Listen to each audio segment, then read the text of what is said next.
Hello mga bebs! Welcome back sa aking channel! Song on Spruce Street made me smile like Gucci sweet. I bet I could get her number sometime. She was just standing there as I walked away. I should have said hi. I thought to myself, oh, way better than the one before. Got a laugh from just looking at her eyes, and I can't stop. Can't get her off my mind. Oh, so if I look back, will I ever forget those eyes? Yeah. City is too bright at night. I need to get away. Good morning mga bebs! Sobrang aga. Dito kami sa labas ni Mr.'s. Ano po ngayon? Thursday. Ano? Friday. Ay, Friday pala. Friday, oo. Friday ngayon mga bebs. Si Mr. di pumasok ng umaga. Tapos, pupunta tayo sa ano, kukuha tayo ulit na talbos ng kamote kasi merong tinignan si Mr. sa online na ano, yung kung saan siya namimili ng mga gamit. May napay. Ayan. O, later na tayo mag-vlog. May tao mga bebs. Ayun. So, ayun nga mga bebs. Nung ilang araw niya pa yun tinatanong doon sa may-ari ng farm. Hindi yung doon sa kaibigan ni Mr. ha, sa kasama niya sa work. Sa iba naman tayo kukuha mga bebs. So, sabi naman nung may-ari, ngayon, mga alas 9 ng umaga, pumunta at damihan daw yung kunin. So, ayun ngayon, papunta kami ngayon mga bebs. Tapos si Mr. Papasok si Mr. ng alas 10. Siguro kaya siya nag-absent para doon lang sa ano, talbos ng kamote. Magpapalate siya, di ba? Tapos tumawag siya doon sa amo niya doon sa trabaho. Hindi, binabaan ba naman siya ng call. So, nagalit si Mr. Hindi sana siya papasok ngayong buong araw. So, papasok na lang siya. So, kasi nga dahil sa ginawa nung boss niya. So, pagdating niya doon, sa sermon niya yung boss niya. Siya pa yung mag-sermon. Kasi nga, wala siyang manner, di ba? Kaya nga tumawag si Mr. eh. Pero binabaan naman siya. Para magpaalam sana siya. So, ayun. Papasok na lang si Mr. Sana hindi siya papasok ngayong araw na to eh. Gusto niya rin magpahinga lalo na mga bebs. Diba na sugatan siya sa paa. So ito na, sakay na tayo. Wala pa kaming almusal. Wala akong almusal. Si Mr. may natitira akong itlog sa bahay. Pinirito ko siya. So si Mr. na lang pinakain ko kasi nga magtatrabaho pa siya mamaya. Ako kumain lang ako ng isang slice ng apple. So, pag-uwi na lang doon na lang kakain. So, ayun. Update ko kayo later mga bebs. Pag ando na tayo sa farm na pupuntahan natin.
Hanapin na lang namin kung saan yung taniman. Ang ganda ng bahay guys. Oh. Pinapagawa. Ayan. Sana Sana all. So, dito tayo sa para siyang probinsya.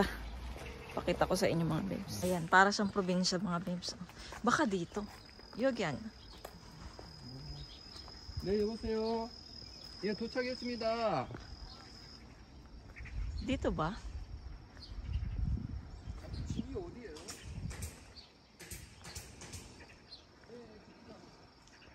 Ay, mali. Doon tayo. Sunod tayo kay Misters. Oo. Nakakamiss ko tuloy sa probinsya, sa Pinas, yung style dito. Mga besh. I miss here. Ay, ito ba? Ah, ito 13. Itong bahay na to mga bebs. Oh. Wait lang. Ah, dito pala sa pinapagawang bahay. Yagi? Ah, tiye? Wow, ipuda. Ang ganda ng bahay mga bebs. Oh. Sana all. Ah, sige.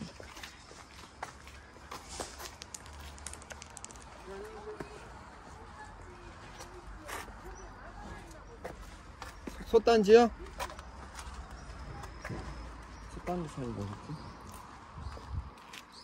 아. 나 하나 갖고 오면 돼요? 이거는? 어떤 뭐 경우예요? 이거 트럭은 수리비가? 예, 우리 마이스 많이 나오는데? 예. 1억이면 집을 좀 못하가 집을 한 사도 될 것 같은데? 예, 근데 안 돼. 여기 바깥에 가야지 비싼 거. 아, 저게? 일본 Malabong to. Ah. Mat? 여기 앉아가지고 따보세요. 예, 예, 예.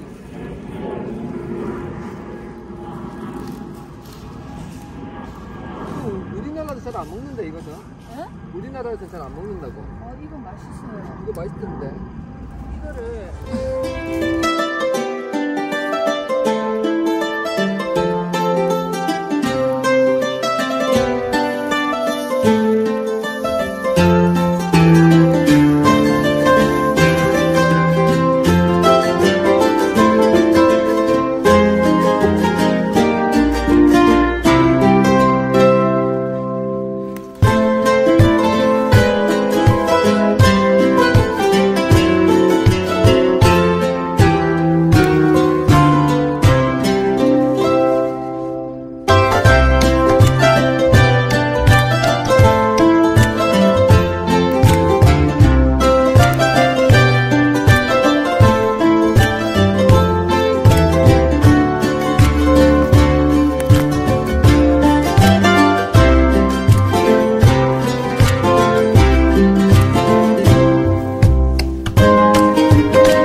Kamusta po? Siya po yung may-ari ng ng talbos. Ayan. Sa kanya po yung bait-bait.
bebs.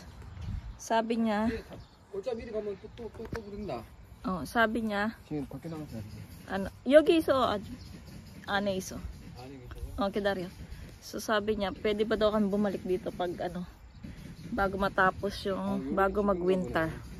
Para pwede pa kaming kumuha mga bebs. Ang bait niya. Gusto niya nga, nagpakita nga siya sa camera, diba?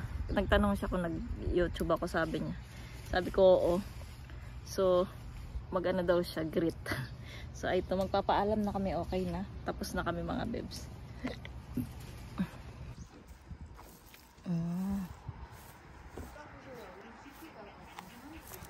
저 가지예요? 와, 가지도 May talong mga bebs, oh, wow. 가지도.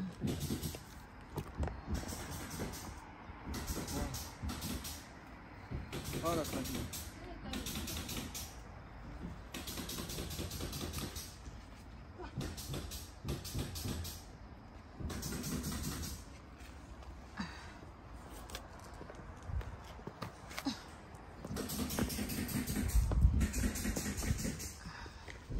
Wow, mana? Cool.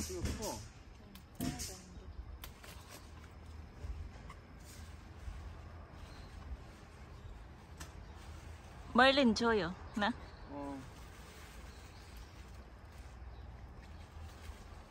이거 뭐예요? 마이람. 배추. 조심.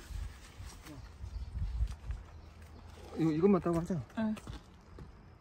아, 저 하나. 저희도 한 개. 여기요. Mga talong, mga bebs. Wow, talong. Thank you sa free talong. 가지 이렇게 크네. Thank you so much. 2,000 years later. Mga bebs, dito na kami sa kotse. Meron pa siyang binigay na ano, pinapitas kami ng talong mga bebs. Grabe ang ahaba, oh. Ilan yung pinitas ni Mister? Ang dami. Oh. Ang haba ng talong, hindi niya kinukuha kasi nga pag talaga mayaman ka, ano, yung pag boring ka lang, gusto mo lang magtanim, ganun, tapos ipamimigay. Pati nga yung mga, ay, may nakuha siyang maliit, oh, ang cute. So pag nga daw yung ano, yung kamuti niya, hindi niya binebenta. Ano lang, pinamimigay niya lang sa mga kamag-anak niya, ganun. So nagtatanim siya kasi nga naiinip siya. Tapos sa kanila pala bahay yun mga bebs, pinaparemodeling niya, ang ganda-ganda, mayaman. Tsaka ano pala siya, nagpupunta siya ng Pilipinas, so kasama yung pamilya niya doon sa amin sa Clark at saka sa Manila. Ayan, so nagpupunta daw sila doon para mag-golf. Ayan, tapos tinanong niya kung nag-golf ako, sabi ko hindi. Pang mayaman lang yung golf, sabi namin. Tapos ayun, sabi niya nga balik kami daw pagka ano, onje nan 다시 가고 싶으면 pag daw gusto namin kumuha ulit, tawag lang kami sa kanya.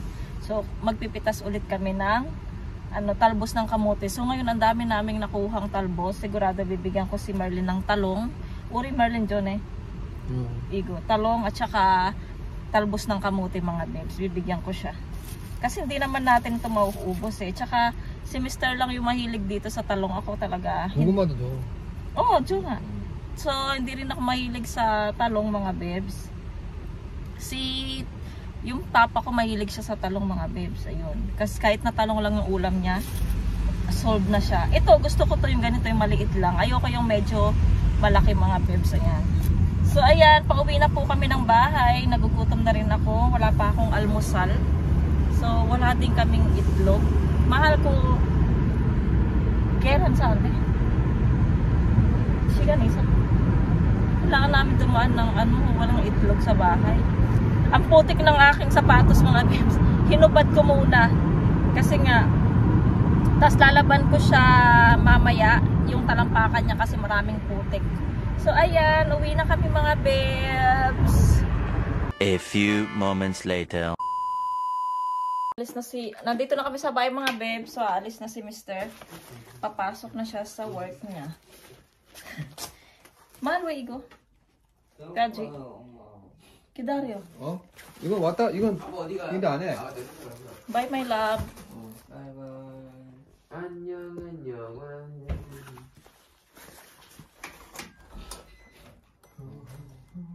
Oto bike. 안 가져왔어?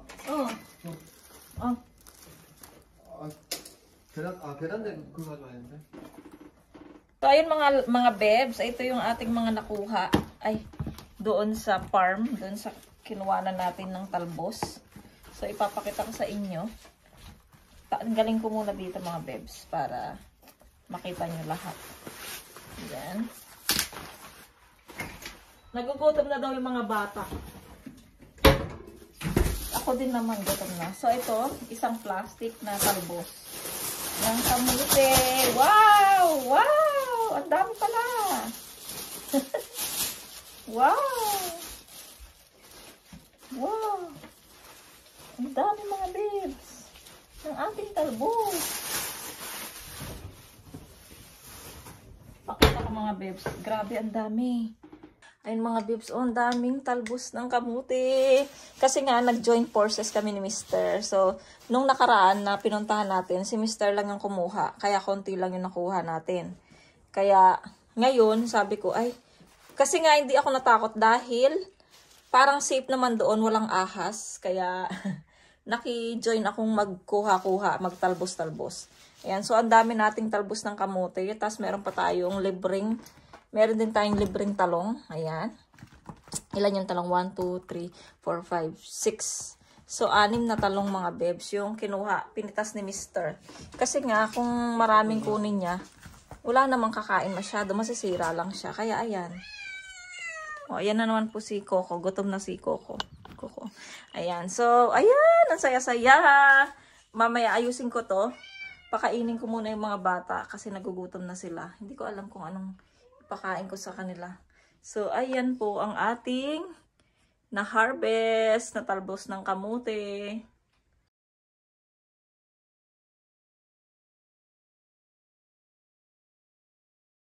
So, ayan mga bebs, nag-ano ako ng newspaper. So, ibabalot ko sa newspaper para hindi siya masira agad kasi sobrang dami. Tapos, bibigyan ko si Merlin mga bebs para naman makatikim din siya ng talbos ng kamote. Alam ko gusto niya rin tong talbos ng kamote. Tapos, bibigyan ko rin siya ng talong mga bebs. Sobrang dami naman ito kasi hindi ko naman ito mauubos mga bebs at saka baka masira, diba? So, kailangan nating mag-share ng talbos ng kamote kay Merlin. Ayun. So, ibabalot ko muna ito mga bebs. Tapos, magtira ako ng konti para... Ay, meron pa pala akong ano kasi nga, diba nag-ano tayo sa last vlog natin, sa previous vlog natin, nagginataan tayo ng crab. So, ayun muna yung ulamin ko. Sa mga bata, nag-iisip ako kung ano yung papakain ko sa kanila. Siguro, maghihiwa na lang ako ng spam at saka lalagyan ko ng anong tawag doon? Ng patatas. Igigisa ko na lang para may kasamang gulay yung kanilang ulam. Ayun. So, ayusin ko muna itong mga bebs at para maitabi ko na at maitabi ko rin yung kay Merlin. Bigyan ko rin siya ng talong mga bebs. I-message ko siya later. Ayun.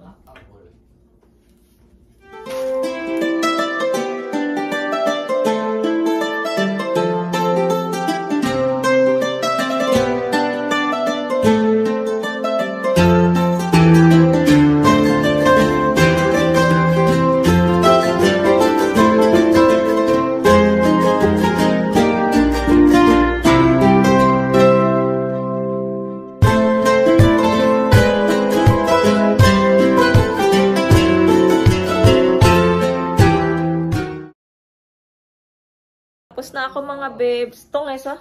O di? Andun. Tapos na ako mga babes. Nabalot ko na sa newspaper ang ating mga talong at saka yung talbos ng kamote. Tapos ito naman yung share ni Tol Merlin. So mamaya i-message ko siya para kunin niya yung kanyang talbos. Siya lang naman kakain mga babes. Kaya yun lang binigay ko. Tapos ito naman yung unang binigay nung ni ate. Yung may-ari. Kala niya ganito yung kinakain natin. Kasi sila, ganito yung kinakain nila mga babes. Tinatanggal nila yung dahon. Tapos tatanggalin nila yung balat niya. Tapos igigisa lang nila. O kaya ilalaga. Tapos lalagyan ng mga ng mga seasoning ng mga Korean. Ayan, iyan lang yung kinakain ng mga Koreano, itong mga tangkay. Pero sa atin talaga yung talbos talaga yung sa dulo, diba? Tapos may nakita akong snail mga bebs habang inihimay ko yung aming talbos ng kamote. So ipapakita ko sa inyo, nilalaro ng mga bata yung snail. Mga bebs, yung nakita kong snail, una itong baby snail, ngayon yung malaki na, medyo malaki. So gusto ni Yeram, pero sabi ko mamaya hindi naman itapon. So ilagay nila sa labas para mabuhay naman sila. So dito hindi naman sila mabubuhay, kaya ayan. So ang cute na mga snail, 'di ba? Iga to kate ko chado. Chingoy chana. Ko chibe chana ko chogi. So ayan mga bebs, ang cute ng snail, 'di ba? Hello snail. Hello. Ayan. So i-message ko muna si Merlin mga bebs, baka sakaling daanan niya itong talbos. Ayan mga bebs, nakaluto na ako ng pagkain ng mga bata. Siyempre kakain din ako niyan. So ginawa ko yung spam, yung potato at saka sibuyas. Niluto ko lang siya, ginisa ko lang siya sa sesame oil. Tapos nilagyan ko siya ng sesame seed. So ayan, ganito din yung pagkain ng mga Korean mga bebs, yung kanilang side dish. Lalo na yung mga bata, favorite ng mga bata, ayan. Tapos iniinit ko yung aking isang slice na lang ng ginataang crab, ayan. So ito lang yung aking lunch kasi hindi ko makain mga bata nito eh. Kaya buti na lang merong spam na na gifts nung yung kung napanood niyo yung previous vlog ko, yung nakaraang vlog ko. Ayan, meron tayong gift na spam. So ayan, kakain na kami mga bebs, 12:15. Ayun, kakatawag lang ni Mr. Ayan, so kumain na rin siya doon sa trabaho. So ayan, kami ay magla-lunch muna mga bebs. Naglalaba din pala ako. Maganda kasi yung weather. Baka paliguan ko si Coco today kasi medyo may araw.